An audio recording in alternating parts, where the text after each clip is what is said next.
Salut les breakers, très content de vous retrouver dans ce nouveau vlog dédié aux 30 000 abonnés. On fait ça avec une vidéo FAQ. C'est parti, j'enchaîne direct sur les questions que j'ai posées sur Instagram. Je crois qu'il y a eu peut-être 300 réponses, donc j'ai pas tout pris, mais j'ai pris quand même les questions qui revenaient souvent.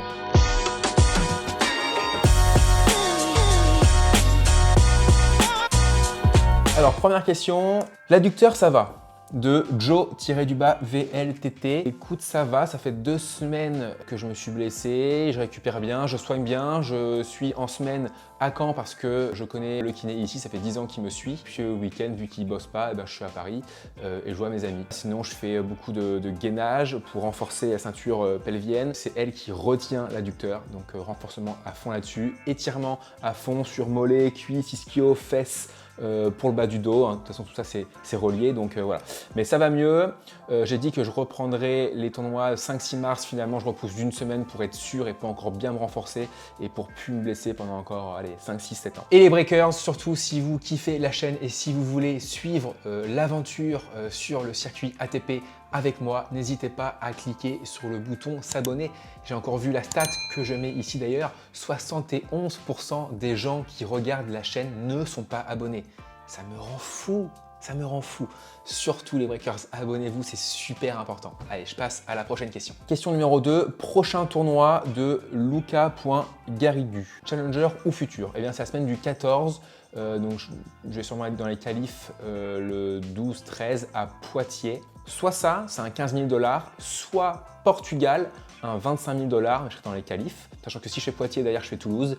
Et si je fais Portugal, soit j'enchaîne au Portugal un deuxième tournoi, soit je reviens pour Toulouse. Question de Romain, comment se passe une inscription à un tournoi ATP? Eh bien, c'est parti, je vous fais une petite vidéo pour vous montrer ça. Il faut aller exactement ici, sur le site de l'IPIN. Voilà, welcome to IPIN. Donc, vous créez votre compte. Moi, j'ai mon compte créé. Player Dashboard. Donc, ça, c'est ma programmation.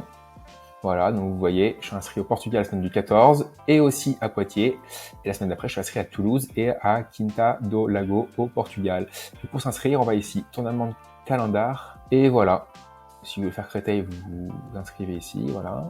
Monastir, par exemple, la semaine du 14 mars, voilà, il y a Loulé au Portugal, il y a Poitiers, il y a Anapoima en South America, il y a Antalya, il y a Bakerfield, ça, Trimbak, voilà. Bangalore, Marrakech, Monastir, Palmanova, Sharm el-Sheikh. Voilà, il y a tout ça dans tout le monde entier comme tournoi futur. Il me semble que les rouges sont des 25 000, voilà, et les bleus sont des 15 000 $. Et bien sûr, 25 000 répartis dans le tableau simple et double. Hein. Donc le gagnant prend pas 25 000 $. Et voilà. Et après, on fait par exemple, pour Toulouse, je suis déjà inscrit. Par exemple, pour Canberra en Australie, on fait Enter. Et voilà, single ou double. D'ailleurs, je savais même pas qu'on pouvait s'inscrire en double. Et on fait priorité 1, 2 ou 3, jusqu'à 6. 6 max. Donc imaginons, je vais pas le faire, je vais pas tenter parce que si j'oublie de me désinscrire et qu'ils me prennent là-bas, je t'arrête bien, faut que j'aille en Australie.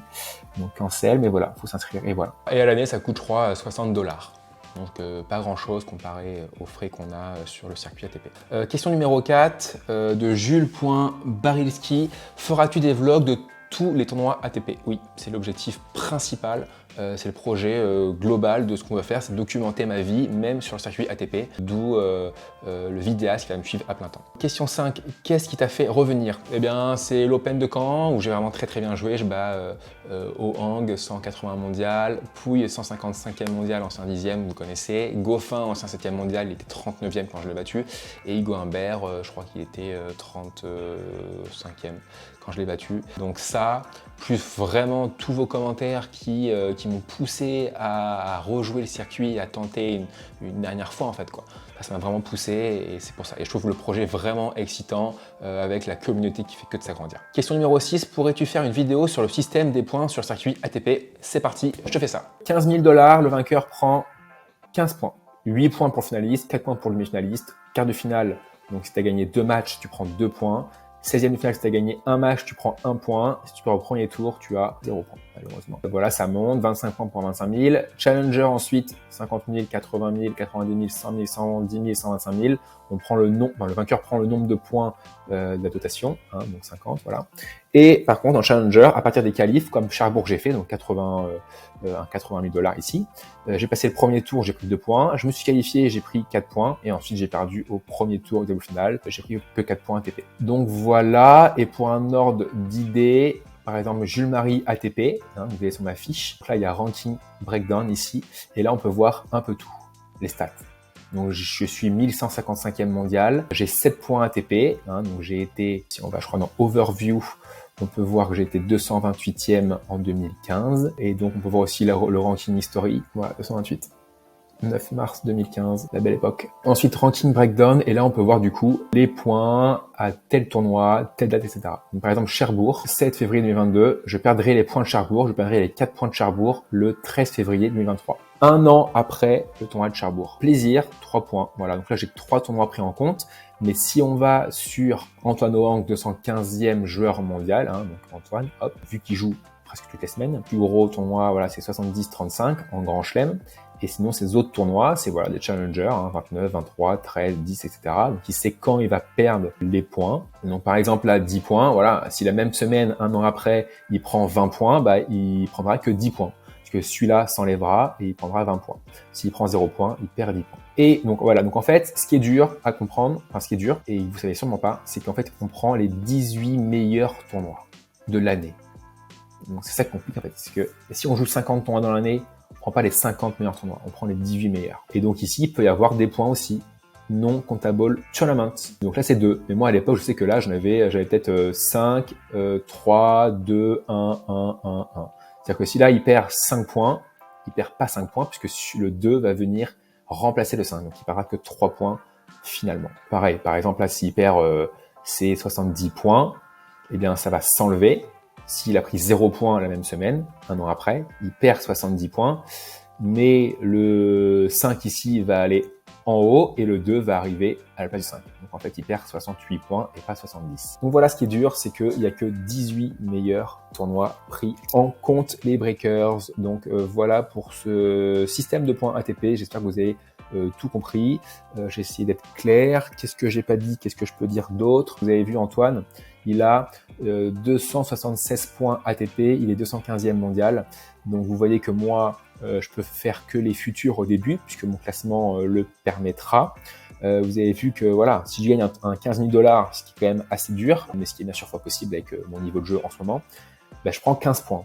Et vous avez vu que Antoine, il a 276 points pour être 215e mondial. C'est-à-dire que c'est long, il faut de la patience, c'est du temps, c'est beaucoup de sacrifices pour réussir. Donc voilà, donc il va vite falloir gagner un ou deux futurs 15 000 $, va vite falloir passer sur les 25 000 $, vite falloir en gagner un ou deux aussi pour commencer à être 500, 400 et à faire tout de suite les qualifs de Challenger 50, 80 pour essayer de jouer tout de suite des Challengers et essayer de faire comme un Open de camp, essayer d'aller gagner un Challenger. Voilà les breakers de cette vidéo instructive, je trouve. Et bien, je vous retrouve dans la prochaine question. À tout de suite. Allez, question 7. Comment vis-tu tes blessures? Franchement, ça va. Je crois que j'ai été assez gâté quand même avec les blessures depuis des années. Pas blessé depuis 6-7 ans, rien du tout. Là, 2 blessures, franchement, c'est pas des grosses blessures. Faut vraiment bien que je me soigne. Ça fait bizarre forcément, mais voilà, c'est pas des grosses blessures. Je me soigne.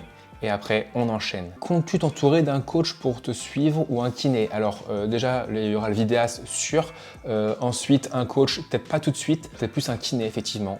Kiné, ostéo, pour commencer, justement pour être top physiquement. Et puis, si je remonte bien, top 300, pourquoi pas prendre un coach en plus. Ensuite, Lucas.Denier. Comptes-tu rester sur le continent européen ou ailleurs? Franchement, pour l'instant, oui. France et pays limitrophes. Salut Jules, quel type de tournoi vas-tu faire en priorité? Du style Challenger ou 15 000 $? Alors, vu que je pars de zéro, faut faire des futurs en premier, 15 000 et 25 000 $. Et puis, voilà, si je remonte 700, 600, 500, 400, là, je vais pouvoir refaire des Challengers. Mais avant 400, faudra rester en futur. Parce qu'en Challenger, on ne peut pas s'inscrire comme ça. Faut avoir un classement minimum, quoi. Et tout dépend de la dotation du tournoi et de la force du tournoi. Les plus petits tournois, on va dire, je crois que c'est des 60 000 $ ou des 45 000, je sais même plus. 50 000 $ peut-être.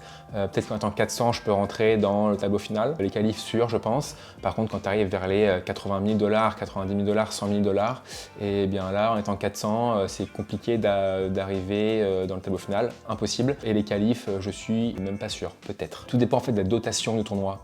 Plus il y a de prix, plus il y a de joueurs qui y vont, plus il y a les meilleurs joueurs du monde qui y vont et moins tu as de place pour ceux qui sont un peu moins bien classés. Question 11 de Axel Ferrazé. Vas-tu continuer tout de même le circuit français?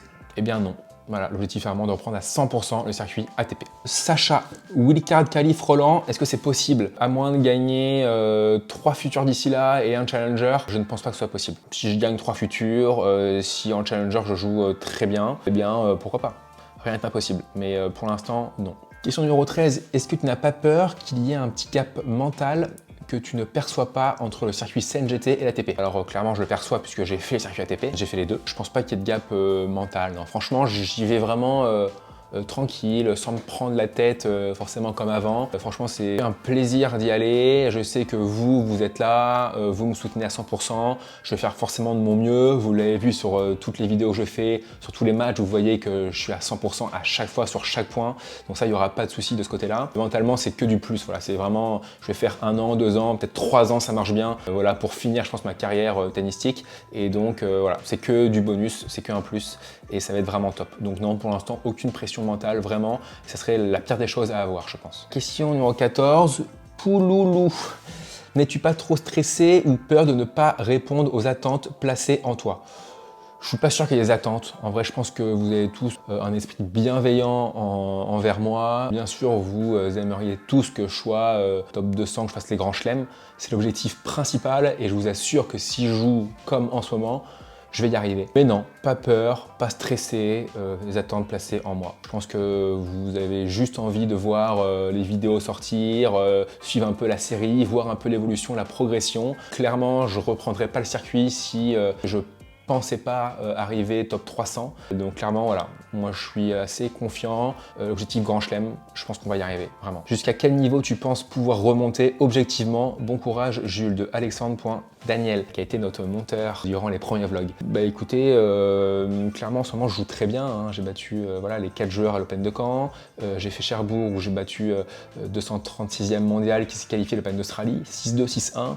Derrière, je joue à 400, je gagne 6-4, 6-1. Derrière, j'ai été en train de battre Kenny de Shaper, qui a été 60 mondial, 6-4, et puis blessure. Donc en ce moment, j'ai un super bon niveau de jeu. Si je me blesse pas, si je suis bien dans ma tête, ce que je suis, eh bien écoutez, c'est quel niveau? Je pense qu'on va faire les grands chelems. Deuxième question sur objectif, en reprenant le circuit ATP, quel est désormais ton objectif en termes de classement? Alors c'est simple, top 300 dans 1 an et top 200 dans 2 ans. Ensuite, quels sont tes principaux objectifs pour ce retour? Participer à un grand chelem. Oui, objectif principal, faire les tournois du Grand Chelem. Tu penses arriver à faire une qualif de Grand Chelem cette année? Cette année, ça va être compliqué parce que pour être top 300, donc pour être 250 pour faire les Grands Chelems, c'est pas comme ça. Il faut un peu de temps. C'est long, il faut un peu de temps. Donc cette année, ça va être compliqué. Objectif de classement, un nombre d'années max pour remonter au classement. 1 an, voire 2 ans, voire 3 ans si tout se passe bien, hein. Voire 4 ans même. Aimerais-tu être dans le top 200 ou tu vises plus haut? Ah bah, si je suis top 200 un jour, je vise plus haut, ça c'est sûr et certain. Ton plus gros objectif pour ta reprise, de me faire plaisir. Voilà, faire plaisir, me faire kiffer, vous faire kiffer, faire des belles vidéos et bien sûr gagner tous les matchs. Quel classement penses-tu pouvoir atteindre au mieux? Top 100 envisageable? Tout est envisageable. Je sais pas, j'ai pas de réponse. Tout est possible, vraiment. Mais il va falloir, top 100, il va falloir travailler, il va falloir faire les sacrifices, il va falloir bosser tous les jours. Mais je suis vraiment prêt. On n'est pas trop mal sur les questions que j'ai eues, c'était ça à peu près. J'espère que la vidéo vous a plu, les breakers. Il y a toujours le lien du site de crowdfunding qui est mis dans la bio. Si vous voulez me soutenir en faisant un don et participer ensemble au projet, eh bien n'hésitez pas, les breakers, c'était avec plaisir. On a déjà récolté, alors je fais la vidéo maintenant, on a récolté à peu près 16 000 € en 6 jours, c'est une folie. Objectif 20 000 €, on peut bien sûr dépasser l'objectif, hein, faire 130%, 140%, 200%, 600% bien sûr. Voilà, hein, plus il y aura d'argent sur la table, plus on va pouvoir faire des vidéos avec le vidéaste, faire des trucs de qualité et puis être dans de bonnes conditions pour partir en tournoi, être dans les tournois et puis pour faire ça pendant longtemps surtout. Mon frère est en recherche aussi de sponsors intensifs pour pouvoir compléter la somme du crowdfunding, pouvoir vraiment faire ça pendant 1 an, 2 ans, voire 3 ans si possible. Voilà les breakers, écoutez, je vous retrouve dans la prochaine vidéo YouTube avec plaisir. Salut tout le monde.